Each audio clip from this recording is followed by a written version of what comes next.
Welcome to Take It from the Ironwoman. My name is Susanne Mueller, your host and the Ironwoman. This podcast is about empowering yourself and others to make real changes in the world. You will hear from everyday, smart, sophisticated, hip people like you and me. Not everybody has to be an Ironwoman to impress the world. Together, we will learn from the sports and business leaders how you can become a more successful person as an entrepreneur or a leader. It's one step at a time, one day at a time. Take your steps now. Take your big steps now. Join me on this journey to success. Take it from the Ironwoman. We only have special guests, and today we go to Houston, Texas with Rosy. Rosy and I met through the Ovid organization, and we had an event getting to know the virtual chapter. Introduce yourself, Rosy. Who's Rosy is going to join us today? Hello, my name is Rosy Hernandez. I am founder and CEO of Heritage Writing Company, a marketing firm, as Susanne said, here out of Houston, Texas. I am the co-vice president of the virtual chapter of OIT, which of course stands for the Organization for Women in International Trade. It says on your bio, Rosy has seen the power of multicultural international interactions, both professionally and personally. You have experience in marketing, copywriting, communications, and nonprofit leadership. What is your passion? My passion comes from my parents and my family. When I say multicultural, not in the most authentic, natural way. I'm born and raised here in Houston, Texas. My parents both came from Central America, from a country called El Salvador. Houston is such one of the most diverse cities. And if anything, it's a very futuristic city in that way that I always say I can go out from my front door and there's no telling what language I'm learning. I can hear Japanese, I can hear Korean, I can hear Hebrew, I can hear Spanish, I can hear Arabic, Portuguese, I have French, all sorts of African languages. There's no telling. I love that about Houston. And I'm very lucky that I grew up in a very open, multicultural environment that it just is. Diversity just is. I take that very seriously. And I believe diversity and inclusivity should be natural, just like that we are all here based on our merit, on our skill set. Even you and I, we've connected. You're from across the world. And even through OIT, we were able to connect in that way. And so that's a big part of what I believe in. And within that comes language. I definitely enjoy learning about different languages. Randomly, I was just talking with my siblings about this, like why my parents randomly would speak to us in small snippets of different languages. Every now and then my mom just says Italian words just because she's not overtly Italian in her heritage, maybe a little bit. My father, I remember I was listening to Korean music and he's like, oh, and he just started talking in Korean. I'm like, Dad, you could have told me. I was struggling by myself learning the alphabet and you knew it. And he's like, oh, I used to have a business partner that was Korean, a coworker. So little things like that is just natural. Not that it's the best way. It is just definitely the most natural way. I'm definitely very grateful for that. That's a big part of who I am and where my passion stems from. Going into marketing, rewinding back a little bit, my education is in international business. I grew up always knowing that there's so many connections to make outside of your inner circle, right? Or even your local circle. And so whether it's with Central America, South America, Europe, Africa, Asia, there's always connections to be made. I take that very seriously. And I'm thankful that my parents embody that as well, and my family. When I started my company, marketing, copywriting, a little bit of internal document creation for companies, I always think of it on a larger scale because hopefully you have goals to go larger. And how did you start? You said international business and your family was just feels like lifting you up with all those languages. And what was the pivotal moment that you started your own company? That is a great question. That's a very loaded questions because there's We know. of layers. There's definitely a lot of layers to that. I started my company. I would say I got my inspiration from my parents.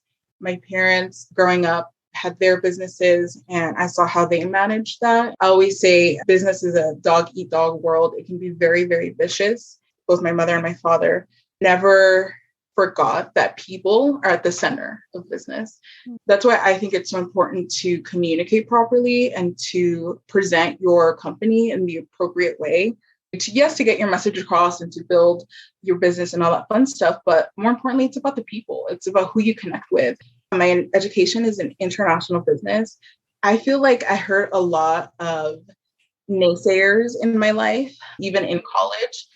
I would hear, oh, you can't do anything with that degree. Like if you and a finance person or an economics person are on the same pile, no one's going to look at you. No one's going to take you seriously just because of the degree, which is fair if I want to go into like financial investment. So I heard a lot of that in college. And I went to a very small university, private here in Houston. Professors would say that. And I know, very interesting. Granted, he was in finance, so we'll just leave it at that. But you always heard from graduate students, from the professors as well, that, oh, if you get that degree or anyone in business, the first thing you have to do is you're going to go into sales. That's the only thing you can do after you graduate, because that's just what it is. That's what's out there.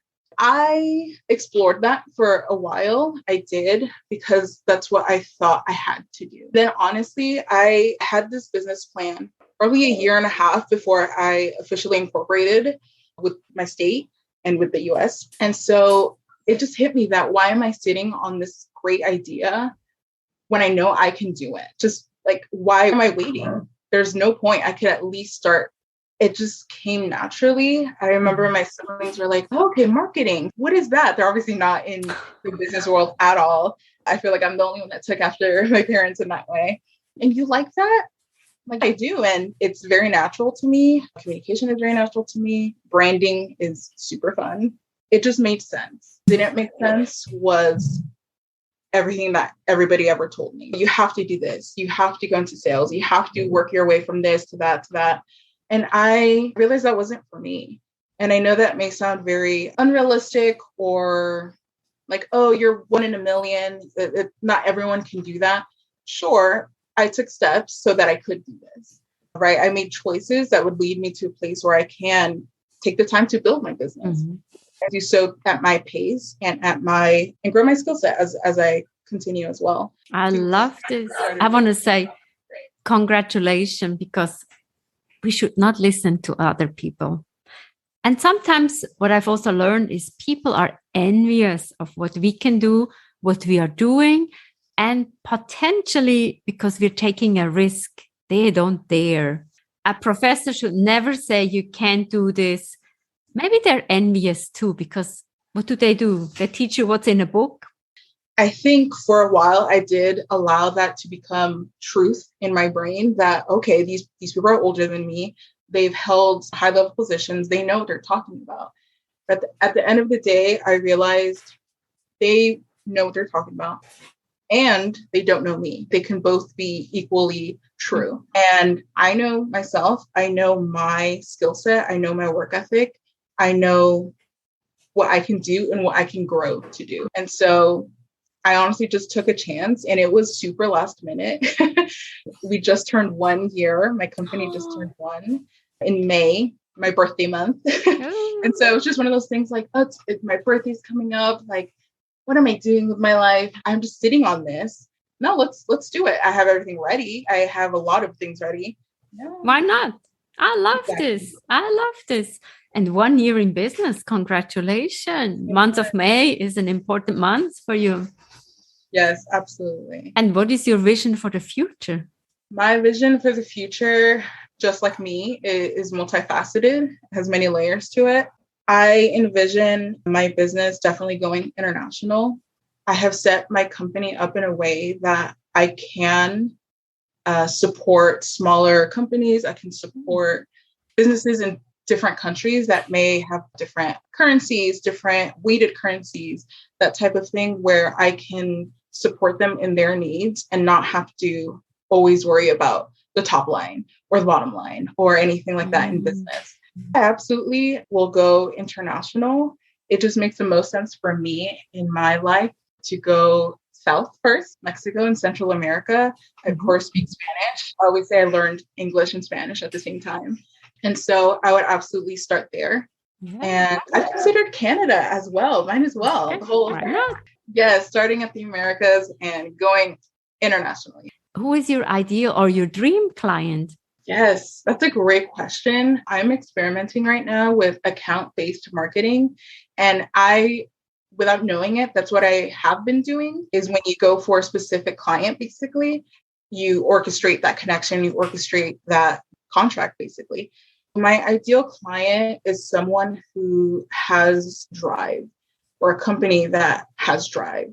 And what I mean by that is I offer many services, from logo design, branding materials, copywriting for a website landing page, obviously like internal documentation creation. These are all very different steps as a business owner or as a company to go through, but they are all going to sustain. Like, you will be able to go through all of these steps if you have that drive. My ideal client has a vision for what they want their company to be 20 years from now, 50 years from now. Even if you don't know how you're going to get there, you have faith that you can get there. Seeing that makes me very excited, because I can then bring my expertise and join them in their journey.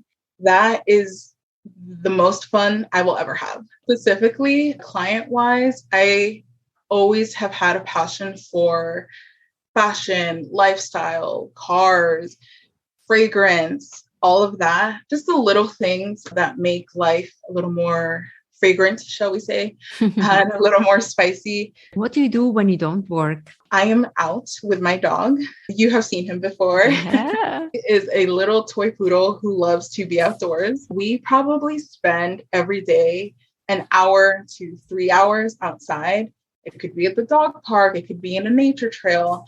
How do you rejuvenate as a solo entrepreneur? That's my new thing, the loneliness of the solo entrepreneur. I have had to teach myself how to rejuvenate.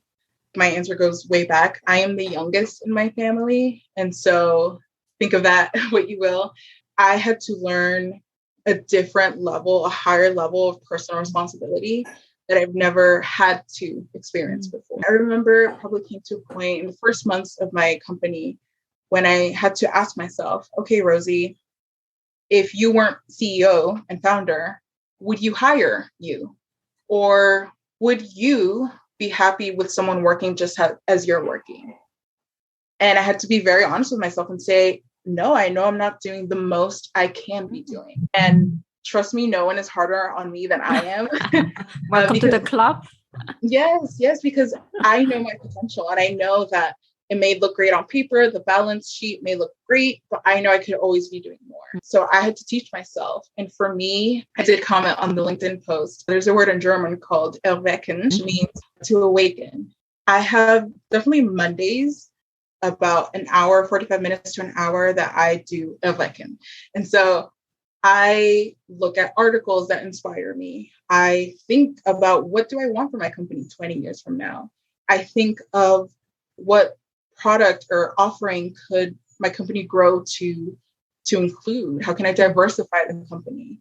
How can I bring in new people and grow in that way? That time is super important to me. And that's when I, if you will, reawaken. That's when and it's early in the morning too. You have coffee and then I get excited for the week. And so, because it can be very overwhelming, it can be lonely. I just realized if I don't do it, no one's going to do it. Yeah. It is just me. Until I hire, until I contract, I am responsible for everything that my company does or that my company chooses not to do. And I have to be hyper aware of every step that the company takes. Recently, in the past few months, I started referring to the company as we. And so I was talking to my sister. I was like, oh, so we are doing this. And then I caught myself. I'm like, okay, it is just me right now. I know it's not going to be just me forever. The past few months, more so than not, I have been thinking for that future we, my entire team, So setting up the structure for them to also succeed in their role, for me to be able to get to a point in leadership where I could let go and I could trust and train my team to do what needs to be done. The whole we came out of one of those sessions of, this is not just me, this is so much more than me. And I have to treat it like that. When I think of that, it makes me super excited about the future. We are excited for you. Yes, absolutely. Yes, we hire somebody for the first time. Who would you hire?